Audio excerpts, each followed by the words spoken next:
વડોદરા શહેર પોલીસ દ્વારા ગુજરાત પોલીસના મેન્ટર પ્રોજેક્ટ હેઠળ ઝોન 3ના ડીસીપી અભિષેક ગુપ્તાના માર્ગદર્શનમાં પાણીગેટ પોલીસ સ્ટેશન ખાતે એક મીટિંગનું આયોજન કરવામાં આવ્યું.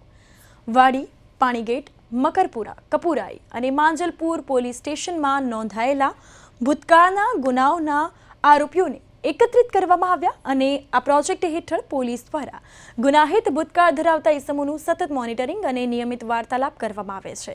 તેઓ ગુનાખોરી છોડી સામાન્ય જીવન જીવે છે. દિવાળીના તહેવાર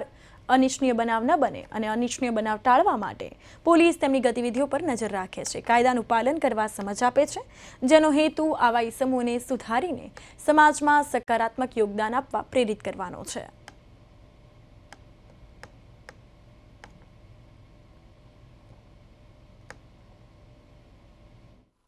ગુજરાતમાં જે મેન્ટર પ્રોજેક્ટ હાલમાં ચાલી રહ્યો છે તેમાં પોલીસ સ્ટેશનમાં જે વારંવાર પ્રોપર્ટી ઓફેન્સ સાથે સંકળાયેલા હોય તેઓ આરોપીઓ પર પોલીસના એક મેન્ટર સેટ કરવામાં આવે છે અને એ મેન્ટરની કામ હોય છે કે સમયાંતરે તેમની સાથે ટેલિફોનિક વિડીયો કોલ દ્વારા વાત કરીને તેમના વેરઅબાઉટ્સ અને તેમના જે નોકરીયાત છે તે વગેરે વિશે માહિતી લેવામાં આવે અને તેમના ડોઝિયર્સને અપડેટ કરવામાં આવે. જે કાર્યવાહી પોલીસ સ્ટેશન લેવલે રેગ્યુલર થતી જ હોય છે, પરંતુ અત્યારે જે દિવાળીનો તહેવાર આવી રહ્યો છે તેને ધ્યાનમાં રાખીને પાણીગેટ, વાડી, કપુરાઈ, મકરપુરા અને માંજલપુરા 5 પોલીસ સ્ટેશન વિસ્તારના તમામ મેન્ટર અને તેમના હેઠળ આવેલા તમામ આરોપીઓને આજે બોલાવવામાં આવ્યા છે, જેમાં 80થી વધારે આરોપીઓ આજે હાજર હતા, જેમણે ભૂતકાળમાં કોઈને કોઈ પ્રોપર્ટી ઓફેન્સ કે અન્ય ગુનાઓ કરેલા છે.